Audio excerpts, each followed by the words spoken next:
चलिए, जो इसका प्रीवियस टॉपिक था वो SN1 था, और अभी haloalkanes and haloarenes का अगला टॉपिक है SN2।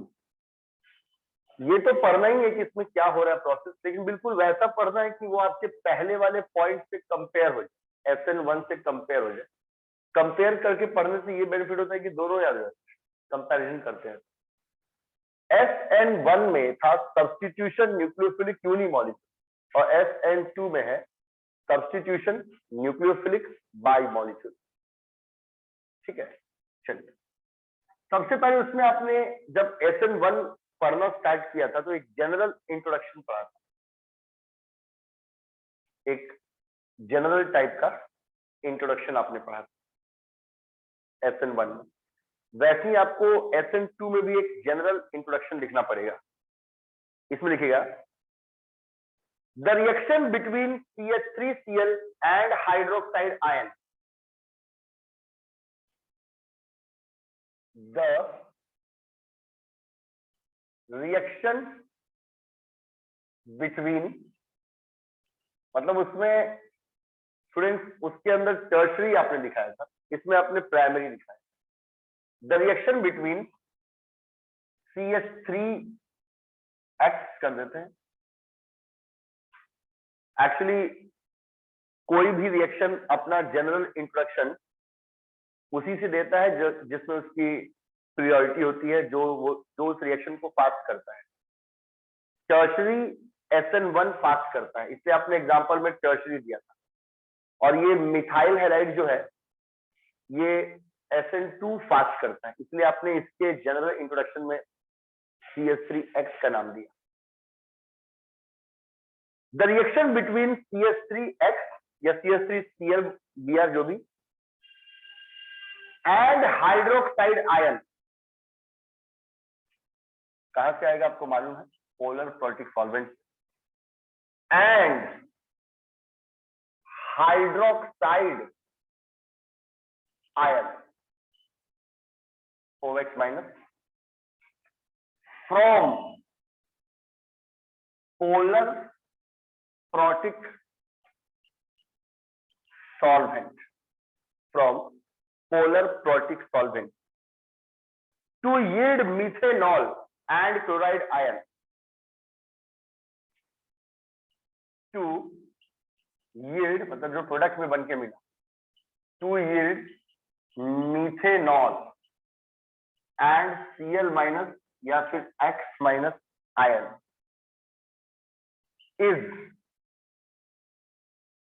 a SN2 reaction, is a SN2 reaction या फिर SN2। बात को समझिए, जब आप अपने प्रीवियस क्लास के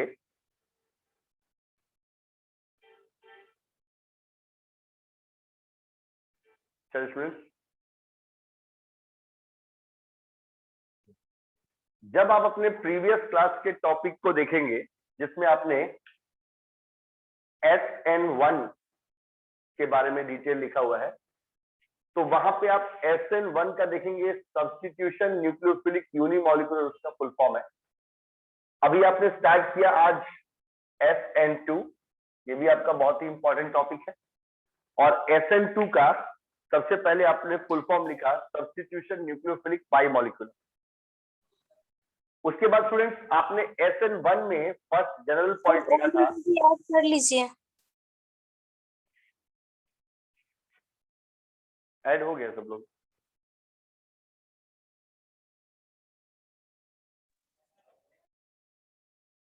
चलिए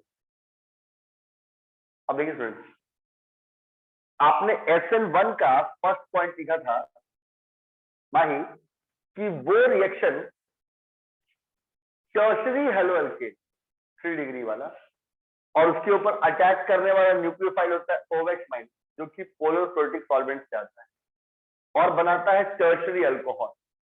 वो एक जनरल तरीका है SN1 को समझने का, उससे इंट्रोड्यूस होने का। अब जब आपने SN2 में लिखा तो यहाँ पे क्या चेंज आया बाबू नोट कीजिए, पहले वाला कॉपी को से नोट कीजिएगा, ठीक है। जब आपका SN2 आया, उसमें आपने एक प्राइमरी मिथाइल हैलाइड का, मिथाइल क्लोराइड या मिथाइल ब्रोमाइड का एग्जांपल दिया, और उस पर भी अटैक करने वाला न्यूक्लियोफाइल वही है जो सबसे पास करता है, इसलिए उसका नाम लिया गया। OH माइनस ही है जो आया पोलर प्रोटिक सॉल्वेंट से, और उसने 1 डिग्री अल्कोहल मीथेनॉल बनाया और X माइनस निकल गया। ये आप पढ़ते SN2। अब दूसरा सवाल ये उठता है कि सर ये 2 क्यों है, वो वाला 1 था। तो 1 के लिए आपने उसमें रीजन लिखा था कि उस रिएक्शन में 2 चीजें हैं, एक टर्शरी हेलोअल्केन और एक पोलर प्रोटिक सॉल्वेंट जो OH माइनस को देता है।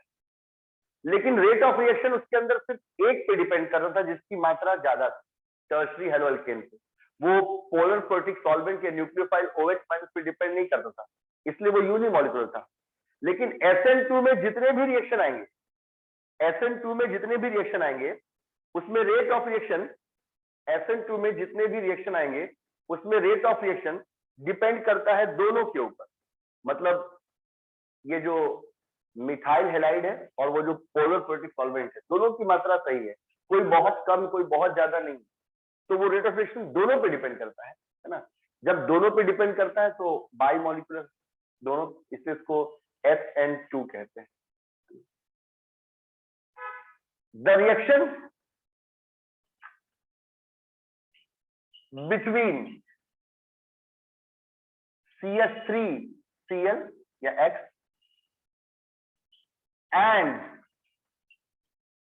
OH माइनस जिसको आप बोलते हैं, एंड OH माइनस जिसको आप बोलते हैं हाइड्रोक्साइड, ये कहां से आया? From polar protic solvent, depends upon both, depends upon both, ये दोनों पे डिपेंड करता है, depends upon both concentration of reactant, both concentration of reactant। अच्छे से दिमाग में याद कर लीजिए, SN1 में भी रिएक्टेंट 2 है, SN2 में भी रिएक्टेंट 2 है, लेकिन SN1 वाले रिएक्शन केवल टर्शरी हेलोअल्केन पे डिपेंड करते हैं, यानी दोनों रिएक्टेंट्स में से किसी एक के ऊपर उसका रेट ऑफ रिएक्शन डिपेंड करता है, इसीलिए वो यूनिमॉलिक्यूलर है। और SN2 में मिथाइल क्लोराइड और हाइड्रोक्साइड आयन, यहाँ भी 2 है रिएक्टेंट, और ये जो OH माइनस है वो पोलर प्रोटिक सॉल्वेंट से आया, और ये बता रहा है कि ये दोनों पे डिपेंड करता है, depends upon both concentration of reactant, दोनों रिएक्टेंट्स के कंसंट्रेशन पे डिपेंड करता है। 10 बाई मॉलिक्यूल, इसलिए प्यारे बच्चों इसको बाई मॉलिक्यूलर कहा जाता है। तो अगर आपसे कल पूछेगा कि स्टूडेंट जनरल इंट्रोडक्शन बताओ SN1 का, तो बोलेगा सर टर्शरी हेलोअल्केन के ऊपर OH माइनस अटैक करता है, टर्शरी अल्कोहल बनाता है। अब बोलेंगे SN2 का बताओ, सर प्राइमरी हेलोअल्केन होता है मिथाइल हैलाइड, उस पे OH माइनस अटैक करता है, मीथेनॉल बनाता है। SN1 को 1 यूनिमॉलिक्यूलर 2 कहा जाता है, सर रिएक्टेंट 2 होता है, डिपेंड बस रेट जो है वो डिपेंड 1 पे करता है। और SN2 बाई मॉलिक्यूल कैसे हुआ, तो इसके अंदर भी रिएक्टेंट 2 है और दोनों का मात्रा सही है, तो रिएक्शन का जो रिएक्शन का रेट है, केमिकल काइनेटिक्स चैप्टर नंबर 4 में पढ़ेंगे स्कूल में फिजिकल में, जो केमिकल जो रिएक्शन का रेट है वो दोनों रिएक्टेंट्स के ऊपर डिपेंड करता है, मतलब दोनों में से कोई भी चेंज होगा तो रेट ऑफ रिएक्शन बदल जाएगा। तो सर जिस रिएक्शन में रेट 2 पे डिपेंड करता है उसको बाई मॉलिक्यूलर कहते हैं। चलिए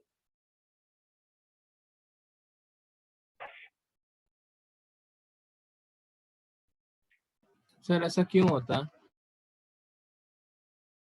बता रहे, जैसे होता क्या है अर्नव की, जब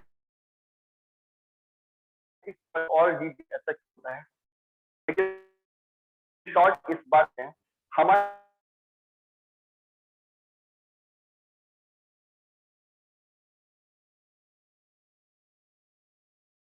पास में मतलब बहुत कम है, पर एक रिएक्टेंट का वैल्यू हाई है और एक का बहुत कम है, तो इन दैट केस रिएक्शन होते हुए वो नेग्लिजिबल रिएक्टेंट एक होगा तो वो यूनिमॉलिक्यूलर बोलते हैं। असली काम जो रिएक्शन करने का वो एक ही रिएक्टेंट करता है। लेकिन अगर अब ऐसा कोई केस है, कोई ऐसा केस है कि 0.5 मतलब 0.5 0.5 दोनों है ना, या एक है 0.55 एक है 0.45, अब दोनों के मोल्स दोनों के नंबर ऑफ मोल्स में कॉन्सेंट्रेशन में उतने कोई ज्यादा का डिफरेंस नहीं, तो रिएक्शन में दोनों ही पार्टिसिपेट अच्छे से कर रहा है, यानी रिएक्शन का रफ्तार दोनों पे डिपेंड करेगा, तो उससे बोले जाएगा बाई मॉलिक्यूलर। मतलब ऐसे कोई भी केमिस्ट्री के रिएक्शन जिसमें रिएक्शन दो के बीच हो रहा है लेकिन ज्यादा मात्रा में कोई एक है, तो सारा मैक्सिमम वर्क तो वही कर रहा है, तो वो यूनिमॉलिक्यूलर होगा। और अगर रिएक्शन दो के बीच में हो रहा है और दोनों का कॉन्सेंट्रेशन लगभग आसपास कहीं, कोई किसी से बहुत कम नहीं, in that case rate of reaction किस रफ्तार से बढ़ेगा, क्या उसका स्पीड रहेगा एज कंपेयर टू टाइम की कंपेरिजन में, तो वो दोनों पे डिपेंड करेगा। तो जब दोनों रिएक्शंस पे डिपेंड करेगा तो उसको बोला जाएगा बाई मॉलिक्यूलर। अब देखिए स्टूडेंट्स,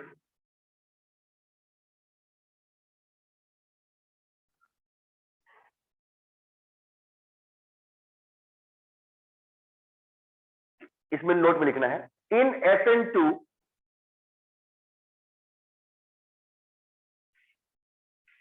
ये नीचे आप लोग इसको नोट में लिखेंगे, समझ में आ जाएगा, घबराइए मत। वो हर एक का शुरुआत हम लोग तो ही करते हैं, लेकिन जब पढ़ते जाते हैं तो वो इसका क्वेश्चन बनाते जाएंगे तो वो समझ में आ जाएगा, और पहले वाला क्वेश्चन भी जो है वो भी सॉल्व करेंगे। इन SN2 रिएक्शन, इन SN2 रिएक्शन, जितना भी हम लोग SN2 का रिएक्शंस पढ़ेंगे, इन SN2 रिएक्शन,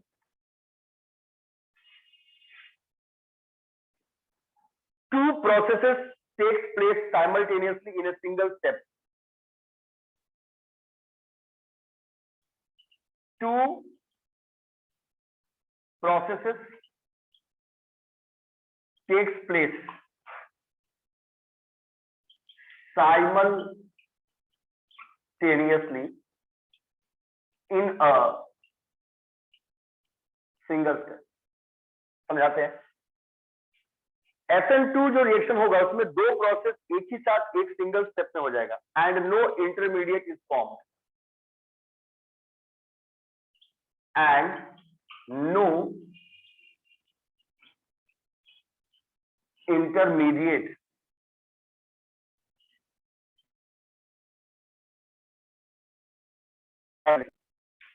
और इसमें कोई भी इंटरमीडिएट नहीं बनता। घबराइए मत फ्रेंड, जब भी कोई ऐसा टॉपिक आए तो वो पहले वाले टॉपिक से धीरे धीरे कंपैरिजन कीजिए, तब वो आपके माइंड में फोकस करना स्टार्ट कर देगा।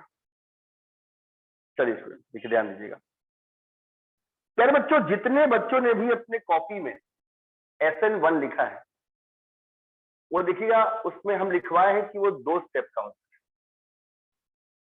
ध्यान समझिएगा, उसमें हम लिखवाए हैं माही कि वो दो स्टेप का होता है। फर्स्ट स्टेप में क्या हुआ था अर्णव, आप अपने कॉपी को ध्यान से पढ़िएगा, इसलिए बोलते क्लास के पहले एक बार पहले वाला टॉपिक पढ़िए। फर्स्ट स्टेप में माही जो टर्शरी हेलो अल्केन था वो टूट के देता है कार्बोकेटायन, है ना माही? हाँ सर। उस बीच वाला कार्बन जिसके तीनों तरफ मिथाइल ग्रुप था, उस कार्बन के ऊपर चार्ज आ जाता है प्लस, उसी को बोलते हैं कार्बोकेटायन। और फिर सेकंड स्टेप में उस कार्बोकेटायन पे OH माइनस वाला न्यूक्लियोफाइल अटैक करके सब्स्टिट्यूशन को कंप्लीट करता है। आपने ऐसा अपने कॉपी में लिखा है, उसको एक बार फिर से पढ़िएगा। सभी बच्चे जिन्होंने SN1 का क्लास किया है वो उसको एक बार रीड कर लेंगे। लेकिन यहाँ क्या बोल रहा है माही, जो SN नोट में लिखा है, थोड़ा सा अलग SN नोट में लिखा है, जो SN2 का रिएक्शन है उसमें इसमें भी दो प्रोसेस होता है, लेकिन टेक्स प्लेस साइमल्टेनियसली, पर वो दोनों प्रोसेस साथ साथ होता है। यानी आप यहाँ पे अर्णव सिन्हा स्टेप 1 स्टेप 2 नहीं बोल सकते, इसको सिंगल स्टेप माना जाएगा, जबकि SN1 स्टेप 1 स्टेप 2 दो है। तो सर लास्ट में क्या लिखे हैं sir, no intermediate is formed. अगर कोई रिएक्शन दो स्टेप में होगा तो जो उसका बीच में बनेगा, जैसे कि वो टर्शरी हेलो अल्केन टूटकर कार्बोकेटाइन बनाया था, फिर कार्बोकेटाइन के ऊपर OH माइनस ने अटैक किया था। तो वो जो कार्बोकेटाइन है ना, वो इसका इंटरमीडिएट जो रिएक्शन के बीच में बनता है और काफी अनस्टेबल होता है, इसलिए आगे जाके बना देता है, प्रोडक्ट में कन्वर्ट हो जाता है। तो ये वो तो आप इंटरमीडिएट का कार्बोकेटाइन को आप इंटरमीडिएट इसलिए बोल पाए प्यारे बच्चों, कार्बोकेटाइन को आप इंटरमीडिएट इसलिए बोल पाए क्योंकि वो 2 स्टेप का था। पर यहाँ आप क्या बोल रहे हैं कि नहीं नहीं प्रोसेस 2 होता है पर दोनों साथ साथ होता है। ये साइमल्टेनियसली वर्ड जो बच्चे रेडॉक्स रिएक्शन पढ़ते हैं वहां भी इस्तेमाल करते हैं। ऐसा प्रोसेस जिसमें ऑक्सीडेशन और रिडक्शन साइमल्टेनियसली साथ साथ होता है उसे रेडॉक्स रिएक्शन कहते हैं। वही वाला वर्ड यहाँ पे भी इसमें दो प्रोसेस साइमल्टेनियसली होगा इन ए सिंगल स्टेप, एक सिंगल स्टेप में हो जाएगा। जब आपने कहा कि स्टेप एक ही होगा इसलिए इसके अंदर कोई इंटरमीडिएट का बात मत कीजिए। तो देखिए माही, अब एकदम आप अर्णव अंदर से महसूस कीजिए कितना सारा डिफरेंस, एक पढ़ लेंगे दूसरा अपने आप आ जाएगा, है ना। SN1 2 स्टेप का है रिएक्शन, SN2 1 स्टेप का है। 2 प्रोसेस होते हैं लेकिन SN1 में बनता है कार्बोकेटाइन, SN2 में ऐसा कोई भी इंटरमीडिएट नहीं बनता। SN1 का रिएक्शन किसी एक रिएक्टेंट पे डिपेंड करता है, जबकि रिएक्शन करने वाले रिएक्टेंट 2 होते हैं। SN2 में 2 रिएक्टेंट्स होते हैं और रिएक्शन दोनों रिएक्शन का रेट रिएक्शन किस स्पीड से आगे बढ़ेगा दोनों पे डिपेंड करता है। बाइमोलेक्युलर वो टर्शरी से दिखाता है न्यूक्लियोफाइल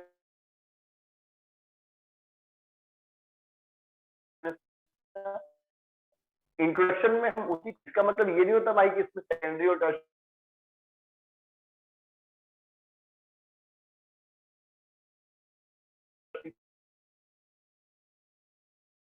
मैक्सिमम, और SN2 फेवर करता है प्राइमरी या 3x को, क्योंकि ये दोनों यहाँ फास्ट रिएक्शन शो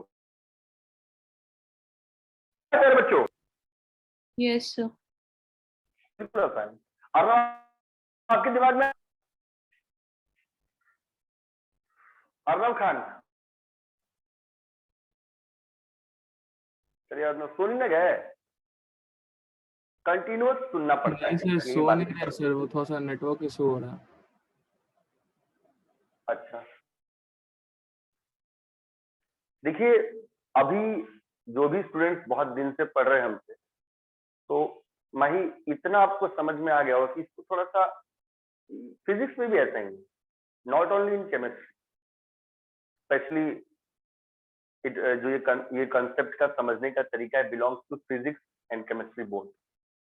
तो ये थोड़ा ऐसा ही है, इसको स्टार्टिंग चाहे वो कोई टॉपिक हो, फिजिकल का हो, ऑर्गेनिक का हो, इवन इनऑर्गेनिक का ही सुना हो, है ना। फिजिक्स में काइनेटिक स्टैटिक का हो या चाहे काइनेटिक का कोई कॉन्सेप्ट हो, ये स्टार्टिंग में स्लो पढ़ना पड़ता है, फिर कंपेयर करना पड़ता है, फिर क्वेश्चन बनाना पड़ता है, डेरिवेशन प्लस क्वेश्चन। मतलब हर एक साइंस को पढ़ने का ऐसा ही तरीका है, पहले उसका सारा थ्योरी, उसका कंसेप्ट, उसके बाद डेरिवेशन है तो ठीक है, और उसके बाद न्यूमेरिकल्स जब बनाएंगे या उसके प्रॉब्लम सॉल्व करेंगे ऑर्गेनिक में असेंडिंग ऑर्डर डिसेंडिंग ऑर्डर, तो वो दिमाग में क्लियर होते जाता है। और जब भी कोई 2 प्रोसेस हो दोनों को साथ में पढ़िए, पहले साथ में पढ़िए उसको, ताकि वो कंपैरिजन ही आपको आए, है ना। अब देखिए जिसको SN1 आएगा उसको SN2 में मिस्टेक नहीं होगा। SN1 वाले को याद है टर्शरी हेलोल्केन करता है और OH माइनस न्यूक्लियोफाइल अटैक करता है।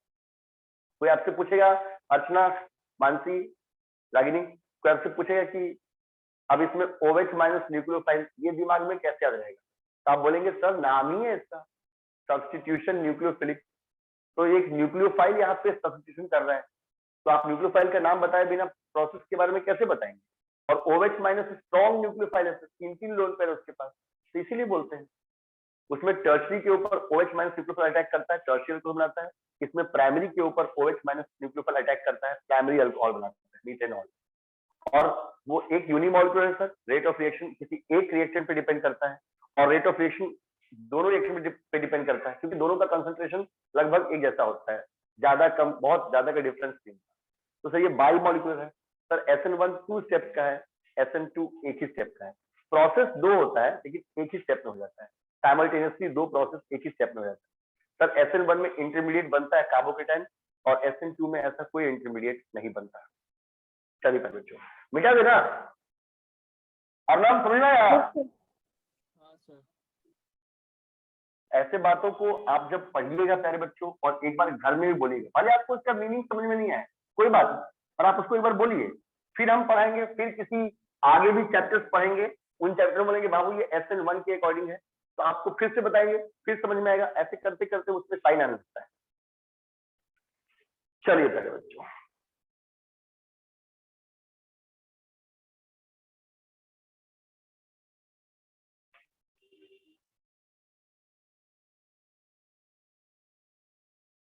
चलिए अब प्यारे बच्चों पॉइंट नंबर 2 हो गया था, ये पॉइंट नंबर 3 का। उसके बाद क्वेश्चन बनाएंगे तो आपको डिस्टर्ब बार बार नहीं करेंगे, लेकिन जब थ्योरी पढ़ाएंगे तो उसमें कोई पॉइंट छूटना भी नहीं चाहिए। ये नहीं कोई बात छूट गया जो आपके दिमाग में आया नहीं, फिर गड़बड़ हो जाएगा। ये लोग बातें एक ही करता है स्टूडेंट, पर इतने ढंग ढंग से कर लगेगा ना कि आप लोग को ऑर्गेनिक में थोड़ा चिड़ मच लगता है। पर अगर एक कंसेप्ट एक ही होता है, थोड़ा थोड़ा धीरे धीरे समझना होता है। अब भाई जो यहाँ पे 2 स्टेप बताया गया, वहां तो सर लिख दिए थे, देखो ये टूट गया, सी ऊपर में CH3 साइड में प्लस, और प्लस Br माइनस टूट गया, OH माइनस साइकिल अगले स्टेप। पर यहाँ पे 2 प्रोसेस कौन कौन सा हुआ वो देखिए। SN2 reactions depicts a biomolecular nucleophilic displacement.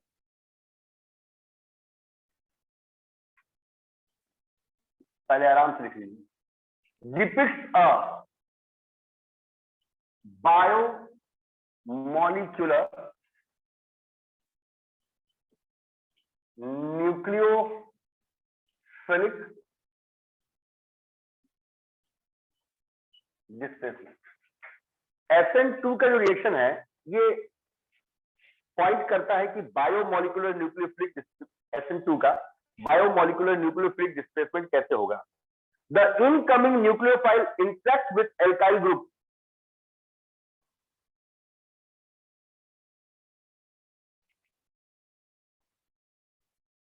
The incoming, फिर लिख के समझाएंगे रिएक्शन में, द इनकमिंग न्यूक्लियोफाइल। और आपको मालूम है कि जब भी वो न्यूक्लियोफाइल की बात कर रहा है SN1 या SN2 में, वो न्यूक्लियोफाइल है OH minus. The incoming nucleophile OH minus interacts with alkyl halide,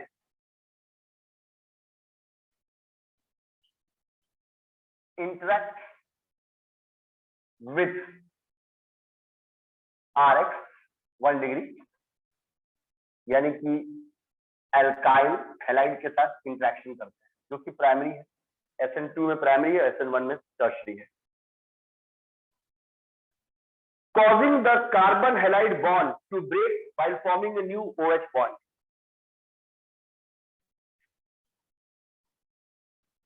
Causing the CX bond, carbon halide bond,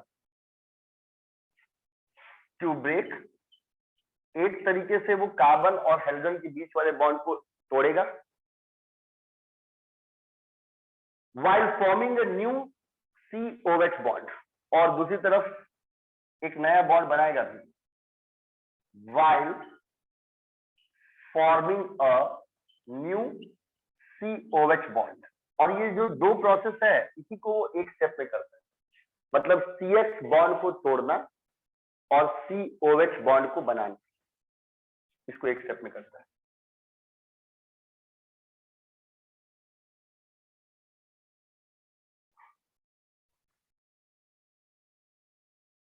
चलिए, तो अगर आपसे पूछेगा कि जो तुमने कहा था कि 2 प्रोसेस एक ही स्टेप में होता है, वो प्रोसेस क्या है, तो आप बोलिएगा कि वो जो न्यूक्लियोफाइल अटैक करता है ना हेलो एल्केन के ऊपर, वो एक ही बार में C और X, जो पहले से X बॉन्ड बना हुआ है हाइड्रोजन वाला, उसको तोड़ेगा भी और नया बॉन्ड COH बॉन्ड बनाएगा। both process takes place in one step. Both process takes place in one step. और ये दोनों प्रोसेस एक स्टेप, ठीक है। चल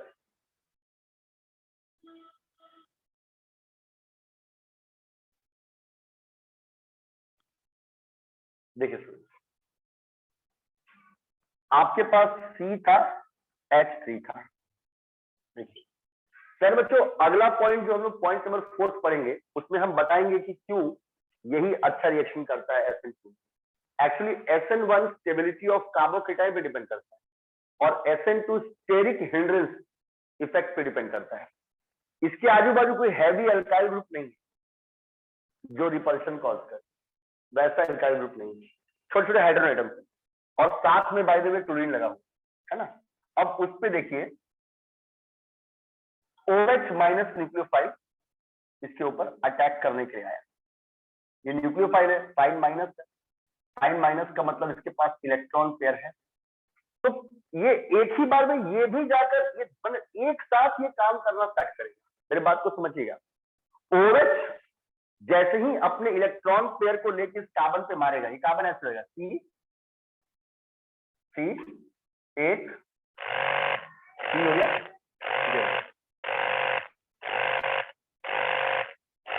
C हो गया है। चलिए एक लाइन पे रहेगा, लाइन पे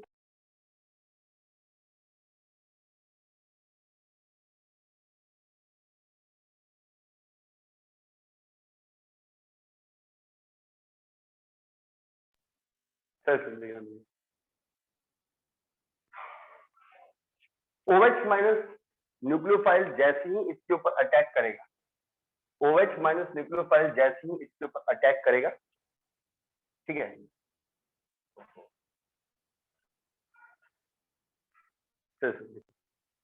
तो ये आपका जो पहला H बॉन्ड है, H वाले बॉन्ड को कुछ भी नहीं हुआ, जो दूसरा भी H बॉन्ड है, तीसरा भी H बॉन्ड है, उसको कुछ भी नहीं हुआ।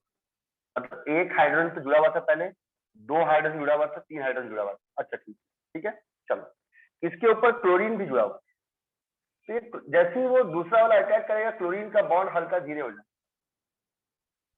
और हल्का हल्का बॉन्ड वो OH माइनस अपने इलेक्ट्रॉन्स को देख के बनाना स्टार्ट करते। अब आप बोलेंगे सर इसमें तो कार्बन का 5 बॉन्ड हो गया। ये एक्चुअली बॉन्ड 3 ही हुआ। ये जुड़ने की कोशिश कर रहा है और इसको तोड़ने की कोशिश कर रहा है।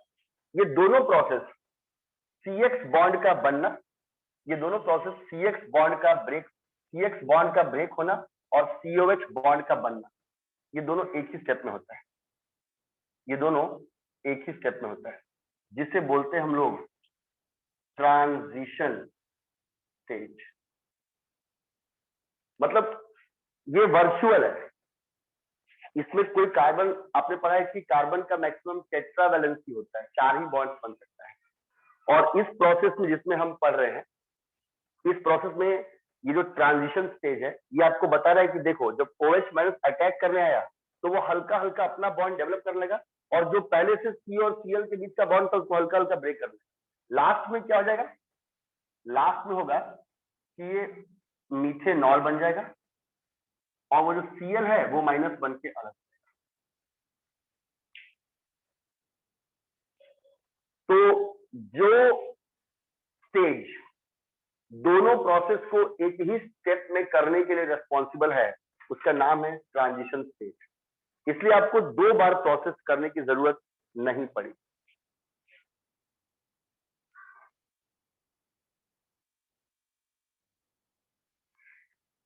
SN2 रिएक्शन एक बायोमोलिकुलर न्यूक्लियोफिलिक डिस्प्लेसमेंट को शो करते हैं, जिसमें इनकमिंग न्यूक्लियोफाइल OH माइनस आकर हल्का हल्का बॉन्ड बनाना, इंटरेक्शन करना स्टार्ट कर देता है एल्काइल हैलाइड के कार्बन एटम के साथ में, और उसी स्टेप में वो C के साथ जो पहले Cl का बॉन्ड बना है उसको तोड़ना भी स्टार्ट कर देता है। ये दोनों प्रोसेस जिस स्टेज में होते हैं उसे ट्रांजिशन स्टेट कहते हैं। और उसके बाद में C और OH का बॉन्ड परमानेंट बन जाएगा और जो Cl है वो अपना इलेक्ट्रॉन लेकर चल जाएगा। ये वैसे भी यहाँ इसके पास लोन पेयर अपना इलेक्ट्रॉन देगा, यहाँ इलेक्ट्रॉन डेंसिटी बढ़ेगा तो ये अपना इलेक्ट्रॉन लेके चल जाएगा।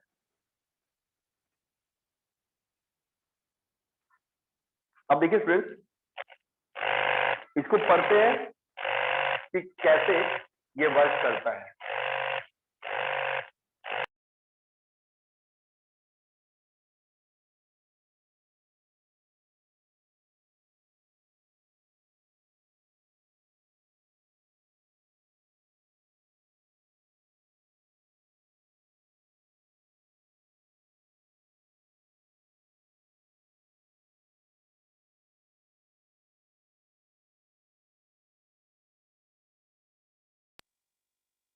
इतना दिख रही है आप लोग? Yes, sir.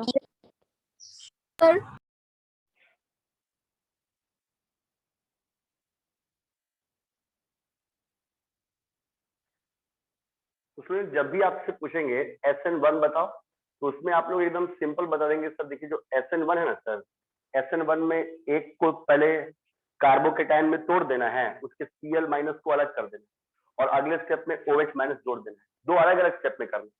और SN2 में सर एक ही स्टेप में एक ही कार्बन के साथ OH का बॉन्ड बनता हुआ और Cl का बॉन्ड टूटता हुआ दिखाना है, तो ऑटोमेटिक सर ये आपका एक आपका अल्कोहल बन जाएगा और एक आपका ये बन जाएगा।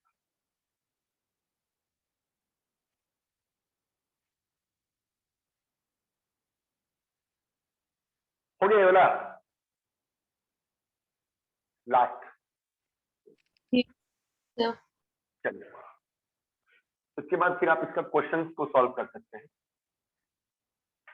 अब फोर्थ पॉइंट में जैसे उसने आपने कहा था कि जो कार्बोकेटाइन ज्यादा स्टेबल होता है वो जल्दी Cl माइनस को तोड़ लेता है, तो OH माइनस वाला जल्दी उसमें जुड़ जाता है, इसलिए टर्शरी वाला रिएक्शन पास करता है। वैसे ही आपको ये वाला पॉइंट फोर्थ समझाएगा कि इसमें प्राइमरी वाला अच्छा रिएक्शन क्यों करता है, SN2 प्राइमरी वाला अच्छा रिएक्शन क्यों करता है। उसके बाद फिर आप क्वेश्चन को सॉल्व करते हैं। चलिए स्टूडेंट ध्यान दीजिएगा, बहुत ही इंपॉर्टेंट है इसका ये। SN2 reaction requires SN2 reactions require approach of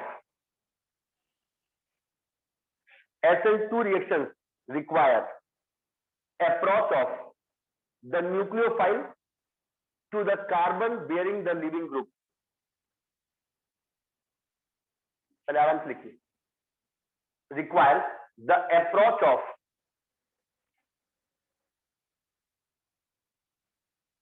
SN2 का जो भी रिएक्शन है वो अप्रोच ऑफ न्यूक्लियोफाइल पे ध्यान देता है कि न्यूक्लियोफाइल उस तक पहुंच पा रहा है कि नहीं। Approach of the nucleophile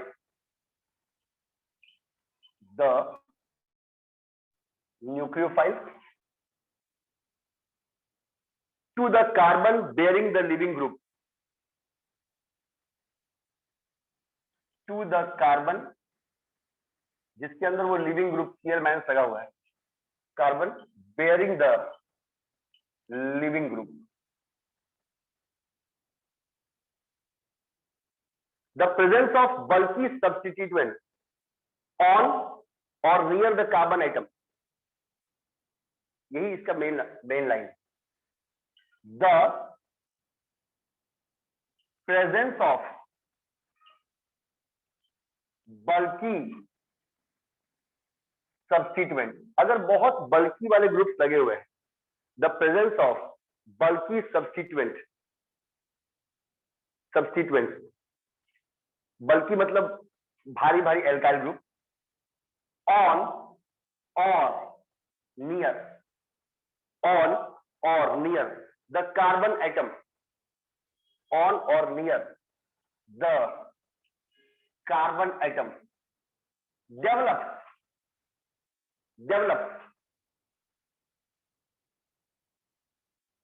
inhibiting effect, bracket में steric hindrance, develop and inhibiting, repel करने वाला, इनहिबिटिंग जो रोकता है इफेक्ट, जिसे आप बोलते हैं स्टेरिक हिंड्रेंस। Thus CH3X